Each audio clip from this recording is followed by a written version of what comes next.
Good morning students, my self Vijayalakshmi और हम पढ़ रहे थे सिविक्स का चैप्टर थर्ड गवर्नमेंट के बारे में। ठीक है, तो व्हाट इज़ गवर्नमेंट में हमने देखा था ऑर्गेनाइजेशन होता है जिसके अंदर जो पर्सन होते हैं वो हमारे लिए वर्क करते हैं, पॉलिसीज़ वगैरह बनाते हैं। आज हम देखेंगे लॉ एंड द गवर्नमेंट। जो कानून होते हैं वो किस तरह से होते हैं और गवर्नमेंट का क्या रोल होता है उसके अंदर। देखिए, हम पहले ये समझते हैं कि जो गवर्नमेंट होती है, जैसे हमारे यहाँ पे स्टेट गवर्नमेंट्स होती है, सेंट्रल गवर्नमेंट होती है और लोकल गवर्नमेंट होती है। हम लोगों ने 3 पार्ट पढ़े थे गवर्नमेंट के, 3 लेवल्स पढ़े थे। ठीक है, तो इन लेवल्स के अकॉर्डिंग जो गवर्नमेंट होती है वो हमारे यहाँ पे वर्क करती है। ये जो सारे वर्क होते हैं वो किससे किए जाते हैं, हमारे कॉन्स्टिट्यूशन बना हुआ है। ठीक है, आप लोगों ने प्रीवियस जो क्लासेस है, प्रीवियस चैप्टर्स है, उसमें देखा था कि कॉन्स्टिट्यूशन होता है। देखिए कॉन्स्टिट्यूशन क्या होता है, ये सारे वर्ड एक बार आपको नए लगेंगे बट ये सिविक्स के अंदर हमेशा चलते रहेंगे साथ साथ में। कॉन्स्टिट्यूशन होता है, ये एक बुक होती है जिसके अंदर सारे रूल और रेगुलेशन लिखे गए हैं कि किस तरह से हमारी जो कंट्री है उसके अंदर वर्क किया जाएगा, गवर्नमेंट क्या होगी, गवर्नमेंट किस तरह से सेलेक्ट होगी, गवर्नमेंट के पार्ट क्या क्या होंगे, जो सारी चीज़ें हैं वो उस कॉन्स्टिट्यूशन में लिखा गया है। ठीक है, तो उसके अकॉर्डिंग ही सारे वर्क किए जाते हैं। देखिए गवर्नमेंट जो होती है ना, ये एक ऑर्गेनाइजेशन है, ग्रुप है। ठीक है, इसके अंदर बहुत सारे पर्सन होते हैं, बहुत सारे लोग जो होते हैं ना, ये क्या करते हैं, ये लिमिटेड टाइम के लिए सेलेक्ट होते हैं और उस इतने टाइम के लिए ये हमारे यहाँ पे वर्क करते हैं। उसके बाद में नए पर्सन आ जाते हैं, नए लोग इलेक्ट होकर आते हैं, तो फिर वो अपने जो आगे वर्क करते हैं। तो इस तरह से अलग अलग पर्सन आते हैं तो उनको फिर अलग वो अपने हिसाब से काम करेंगे, है ना। तो इसके लिए कॉन्स्टिट्यूशन बनाया हुआ है और कॉन्स्टिट्यूशन के अंदर जो रूल और रेगुलेशन जो भी लिखे गए हैं वो उनको ध्यान में रखते हुए वो अपना वर्क करेंगे। चाहे कोई भी नया मेंबर हो, वो सारा वर्क इसी तरह से करेंगे कि हमारे जो कॉन्स्टिट्यूशन में लिखा गया है। ठीक है, तो जो गवर्नमेंट होती है वो वर्क करती है, तो इसके लिए फिर क्या लॉ बनाने पड़ते हैं, कानून बनाने पड़ते हैं। ठीक है, क्योंकि देखिए एक पर्सन जो होता है वो अकेला वर्क नहीं कर सकता, उसके लिए एक ग्रुप चाहिए पूरा, और फिर वो लॉ बनाएंगे और उसके हिसाब से गवर्नमेंट है वो काम करेगी। इसके अंदर हम एक और चीज़ समझ लेते हैं पहले कि जो गवर्नमेंट होते हैं ना, इसके 3 पार्ट होते हैं। ठीक है, गवर्नमेंट के अंदर क्या होता है, एक होता है लेजिस्लेटिव, एक होता है एग्जीक्यूटिव और एक होता है जुडिशरी। ठीक है, इसके बारे में भी हम लोग डिटेल में देखेंगे। लेजिस्लेटिव जो होता है उसका वर्क, और जो कोई भी कानून बनाना है, लॉ बनाना है, लॉ मेकिंग। ठीक है, उसका काम होता है, ये काम होता है लेजिस्लेचर का। तो लेजिस्लेचर जो होती है ना, व्यवस्थापिका जिसको बोलते हैं हिंदी में, तो वो जो भी नया लॉ बनेगा, जो भी रूल बनेगा, उसका ड्राफ्ट तैयार करते हैं। उसके बाद में लेजिस्लेचर के बाद में एग्जीक्यूटिव होती है, तो एग्जीक्यूटिव के अंदर जो पर्सन होते हैं वो जो भी लेजिस्लेचर ने लॉ का ड्राफ्ट तैयार किया है उसको एग्जीक्यूट करते हैं, मतलब उसको लागू कराने का काम करते हैं कि किस तरह से वो वर्क करेगा। उसके बाद में जुडिशरी होती है, हमारे जो कोर्ट, सुप्रीम कोर्ट है या जो भी हाई कोर्ट्स वगैरह हैं, वो सारे के सारे जुडिशरी में आते हैं, लोगों के साथ में जस्टिस करते हैं। द गवर्नमेंट्स, अभी हम लोग लॉ के बारे में पढ़ते हैं, लॉ एंड द गवर्नमेंट। ठीक है, ये बेसिक सी जानकारी थी जो हम लोगों ने देख ली।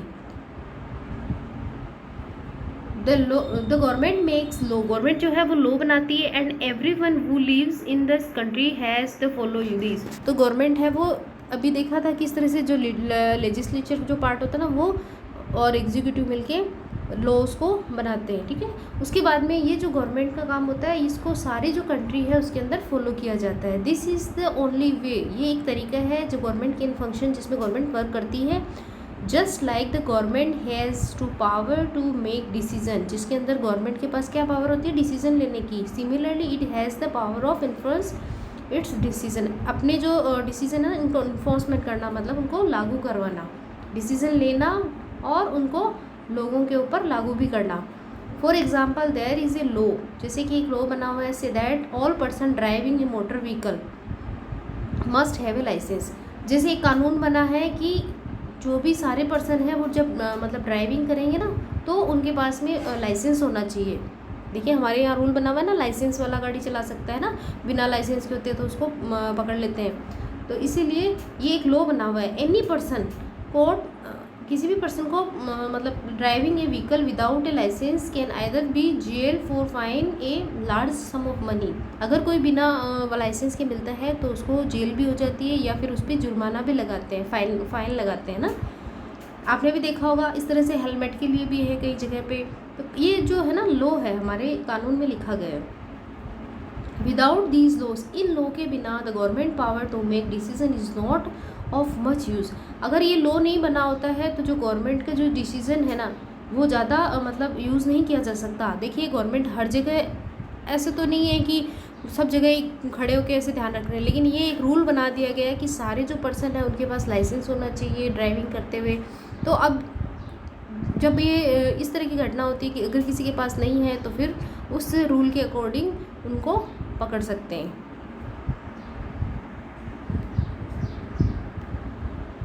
In addition to any actions that government can take, there are also steps that peoples can take if they feel that a particular law is not being followed. If a person feel, अगर जैसे कोई भी एक person है वो feel करता है for example that they were not hired for the job because of their religion और कास्ट। देखिए कोई भी पर्सन है उसको रिलीजन और कास्ट के हिसाब से अगर कोई काम नहीं दिया जा रहा है, ही शी अप्रोच, तो वो कोर्ट में जा सकता है and claim that the law is not being followed. ठीक है, देखिए हमारे कॉन्स्टिट्यूशन में लिखा गया है कि कोई भी जो पर्सन है उसके साथ में डिस्क्रिमिनेशन, भेदभाव नहीं किया जा सकता कलर की वजह से, कास्ट की वजह से, रिलीजन, जेंडर, किसी भी तरह से कि आप हिंदू हैं तो आपको वर्क मिलेगा, आप मुसलमान हैं तो आपको वर्क मिलेगा। इस तरह की रिलीजियस जो कोई भी है ना चीज़ नहीं दी गई है। ठीक है, अगर इस रिलीजन धर्म के नाम पे है ना अगर किसी के साथ भेदभाव होता है तो फिर वो व्यक्ति कोर्ट में जा सकता है। तो ये हमारे यहाँ पे लॉ बना हुआ है। ठीक है, तो इस तरह के जो कानून बनते हैं जिससे जो हम लोगों को गवर्नमेंट है वो प्रोटेक्ट करती है, हम लोगों को सेफ रखती है। अब टाइप ऑफ गवर्नमेंट, देखिए गवर्नमेंट जो होती है ना उसकी क्या क्या टाइप है। वो gives the government this power to make decision and enforce law. देखिए गवर्नमेंट जो होती है ना, इसमें ये क्वेश्चन पूछा गया है कि गवर्नमेंट को पावर कहाँ से आती है डिसीजन मेकिंग की और उनको लॉज जो है उनको इन्फोर्स करने की, तो कहाँ से मिलती है। द आंसर, इसका आंसर इस question depend on the type of government. ये जो आंसर है ना ये गवर्नमेंट के टाइप पे डिपेंड है। देयर इज़ एन कंट्री, देखिए एवरी जो कंट्री होती है उसके अंदर गवर्नमेंट होती है, बट कंट्री के अंदर जो गवर्नमेंट का टाइप होता है ना वो अलग अलग होता है। जैसे कहीं पे राजा होते हैं तो मोनार्ची जो राजतंत्र होता है, कहीं पे डेमोक्रेसी होती है, कहीं पे प्रेसिडेंशियल्स होते हैं। तो अलग अलग टाइप होते हैं कि पावर किस तरह की किसके पास है। ठीक है, इन्हें डेमोक्रेसी, देखिए डेमोक्रेसी दे रखा है यहाँ पे। तो डेमोक्रेसी के अंदर क्या होता है, पहले तो हम ये देखते हैं डेमोक्रेसी क्या होता है। ठीक है, तो डेमोक्रेसी होता है it is the peoples who give the government this power, जिसके अंदर डेमोक्रेसी में लोग जो होते हैं ना, जनता, सारी जो पॉपुलेशन जो जनता होती है वो उसके अंदर पावर होती है। देखिए हमारा जो इंडिया है ना वो डेमोक्रेसी कंट्री है। ठीक है, अब डेमोक्रेसी के अंदर क्या होता है, इलेक्शन होते हैं और इलेक्शन के अंदर जो मेंबर खड़े होते हैं चुनाव के अंदर, आपने देखा होगा हर 5 साल बाद में आपके यहाँ चुनाव होते हैं। उन 5 साल के जो चुनाव वाले टाइम पीरियड में पर्सन है वो इलेक्शन में पार्ट लेते हैं। तो वो सारे मेंबर कौन होते हैं, हमारे लोकल लोग होते हैं। उसके बाद में वो सेलेक्ट होते हैं, हम लोग वोट करते हैं और उनको सेलेक्ट करते हैं और उसके बाद में वो जीत के पार्लियामेंट में जाते हैं और वो गवर्नमेंट बनाते हैं। तो वो कहाँ से सेलेक्ट हो गए, हम लोगों के अंदर से ही, कॉमन पीपुल्स है उनके अंदर से ही, जो भारत की जो जनता है उन्होंने ही उनको सेलेक्ट करके भेजा है। तो इसलिए तो वो किसके रिप्रेजेंटेटिव हो गए, जनता के। ठीक है, तो पावर किसके पास हो गई, पब्लिक के पास, क्योंकि पब्लिक ने ही उनको इलेक्ट करके भेजा है, चुनाव जिता के भेजा है ना, तो सारी पावर जनता के पास हो गई। तो इसलिए ये डिपेंड करता है। देखिए कुछ जगह ऐसी होती है जहाँ पे मोनार्ची होते हैं और एक गवर्नमेंट होती है। ठीक है, तो राजा होता है, राजा क्या करता है, अपने किसी जो जानकार होते हैं या फिर जो उनके पसंद के, उनके फेवर के जो लोग होते हैं ना उनको अलग अलग पोस्ट पे अपॉइंट कर देते हैं और फिर उनसे काम करवाते हैं। ठीक है, अब जो राजा है वो उसके लिए काम करेंगे, वो जनता के बारे में इतना नहीं सोचेंगे। ठीक है, और राजा की पसंद का ध्यान रखते हुए वर्क करेंगे और जो पब्लिक है उसको परेशान करेंगे। तो ये इस तरह से राजतंत्र में होता था। ठीक है, डेमोक्रेसी के अंदर ये होता है कि जनता जो होती है वो अपने अंदर से ही व्यक्तियों को चुन के भेजती है, सेलेक्ट करके भेजती है और फिर वही पर्सन जो है वो हमारे लिए काम करते हैं। अगर वो अच्छे से वर्क नहीं करेंगे तो हम उनको वापस से बुला सकते हैं, रिकॉल कर सकते हैं, ठीक है। तो इसलिए वो पावर डेमोक्रेसी के अंदर किसके पास होती है? पब्लिक के पास। It is the peoples who give the government this power, ठीक है। तो लोग जो होते हैं ना वो पावर देते हैं। They do this through election, ये किससे होता है? इलेक्शन होता है in which they vote the particular person and elected them. ये अभी जो हमने डिस्कस किया वो सारा है कि लोग होता है उसको सेलेक्ट करते हैं। Once elected this person from the government, अगर कोई व्यक्ति है वो सेलेक्ट हो जाता है। In a democracy the government has to the explain it actions and defend the decision of the peoples. तो गवर्नमेंट के अंदर जो हमारे यहाँ से सेलेक्ट होकर लोग जाते हैं वो फिर हमारे मतलब जनता से रिलेटेड जो वर्क होते हैं वो अच्छे से करते हैं, क्योंकि फिर जनता को जवाब देना पड़ता है ना। आप अपने लोकल पे देखिए, आपके आसपास से कोई व्यक्ति जीता हुआ है, चुनाव होते हैं, आप उसको वोट करते हैं, तो फिर वो हमारे ही डेवलपमेंट के लिए काम करेगा। हमारे एरिया में क्या प्रॉब्लम है वो उनको अच्छे से पता होगी, और फिर वो रिस्पॉन्सिबल भी होगा कि हाँ मुझे हमारे एरिया में ये वर्क करवाना है या हमारे सिटी की ये प्रॉब्लम है। Another from the government is monarchy. दूसरी तरफ जो ये तो डेमोक्रेसी के बारे में देखा था हमने, ठीक है। दूसरा है मोनार्ची गवर्नमेंट के अंदर। द मोनार्च यानी किंग और क्वीन, राजतंत्र बोलते हैं इसको, ठीक है, हिंदी में। तो क्या होता है इसके अंदर? राजा या रानी का शासन होता है। Has the power to make decision, राजा के पास होती है डिसीजन की पावर। रन द गवर्नमेंट, और वही गवर्नमेंट चलाते हैं। The monarch may have a small group of peoples to discuss matter with, राजा जो होते हैं ना अपने पसंद के कुछ ही व्यक्तियों के साथ डिस्कशन करता है, ठीक है। But the final decision making power remain with the monarch, और जो फाइनल डिसीजन जो होता है ना वो राजा का ही होता है। Unlike it is democracy, kings and queens do not have to explain their action और defend the discuss they take. वो किसी के साथ में डिस्कस नहीं करते, कुछ अपने पसंद के व्यक्ति होते हैं उनसे वो राय ले लेते हैं, लेकिन करते हैं अपनी मर्जी की। राजा को जो सही लगता है उसी को वो कंडक्ट करवाते हैं, ठीक है।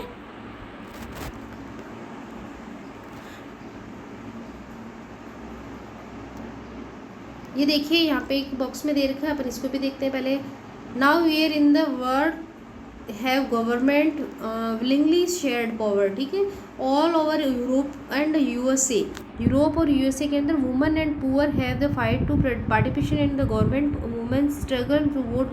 देखिए हम इसको ऐसे समझते हैं कि कुछ जो देश थे ना स्टार्टिंग के अंदर, काफ़ी जो कंट्रीज़ थी वहाँ पे वुमेंस को मतलब महिलाओं को जो है ना वोट देने का अधिकार नहीं दिया गया था। तो इसके लिए इन लोगों ने अपना जो है वो प्रोटेक्शन किया था कि हम लोगों को भी वोट मिलना चाहिए, वोटिंग का पावर मिलना चाहिए। तो यूएसए के अंदर भी काफ़ी, जो यूरोप के अंदर काफ़ी जो जगह है ना वहाँ पे इन लोगों को स्ट्रगल करना पड़ा था वोटिंग पावर लेने के लिए। क्योंकि देखिए वोटिंग पावर जो होती है ना वो बहुत इंपॉर्टेंट होती है। हम अपने वोट से हम अपने मतलब किसी व्यक्ति को जिता सकते हैं, अगर हम उसको वोट नहीं करेंगे तो वो हार जाएगा ना। तो इसलिए वोटिंग पावर बहुत इंपॉर्टेंट थी, और काफ़ी कंट्रीज़ के अंदर जो महिलाओं ने काफ़ी स्ट्रगल किया था। Struggle to vote to stand during the First World War.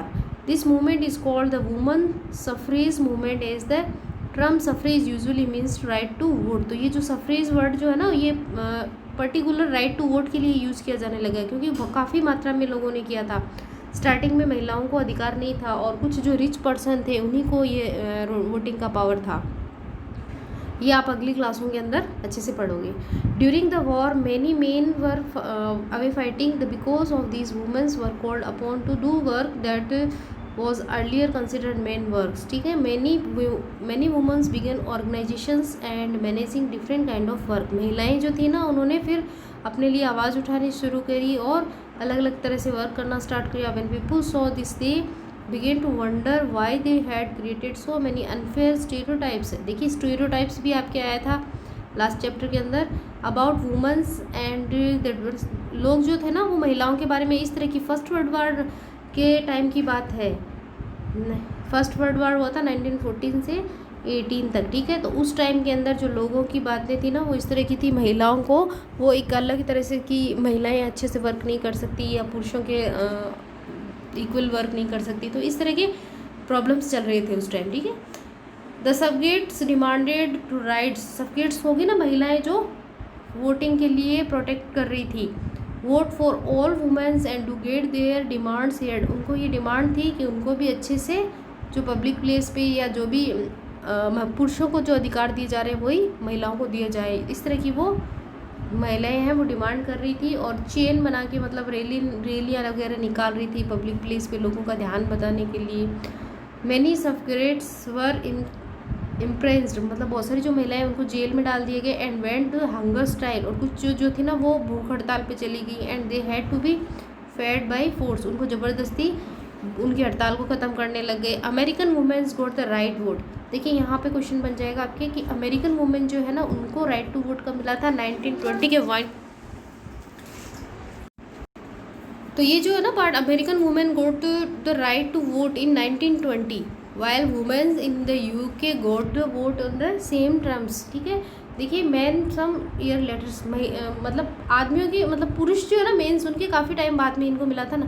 तो अमेरिका के अंदर जो वोटिंग का राइट्स था वो 1920 के अंदर मिल गया था। और यूएसए के यूके अंदर यूके यूनाइटेड किंगडम यानी इसको ब्रिटेन आप बोल दो, ठीक है, इंग्लैंड के अंदर, और 1928 के अंदर। ठीक है, तो ये दो डेट्स है वो आप ध्यान में रखना कि यूएसए में 1920 और यूके यूनाइटेड किंगडम बोलते हैं ब्रिटेन इंग्लैंड को, ठीक है, इंग्लैंड को, और इंग्लैंड के अंदर 1928 के अंदर। ठीक है, वोटिंग राइट मिला था फीमेल को।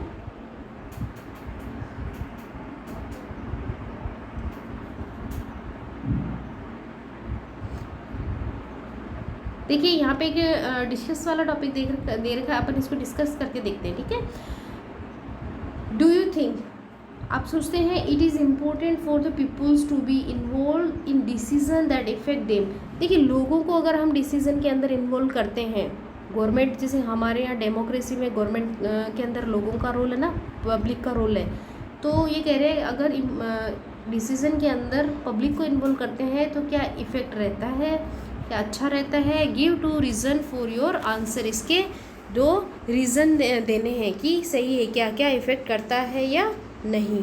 ठीक है, तो इसके बारे में आपको, तो ये क्वेश्चन है तो इसके बारे में भी आप देखना, इसके रीज़न बताने हैं। ठीक है, तो इसमें यही होता है कि देखिए पब्लिक को अगर हम इन्वॉल्व करते हैं तो पब्लिक की जो प्रॉब्लम्स होती है वो इजीली लोगों को पता चल जाती है, और फिर उस पर जो ग्राउंड बेस तैयार हो जाता है कि किस तरह की प्रॉब्लम है और उसका सोल्यूशन में हेल्प मिलती है।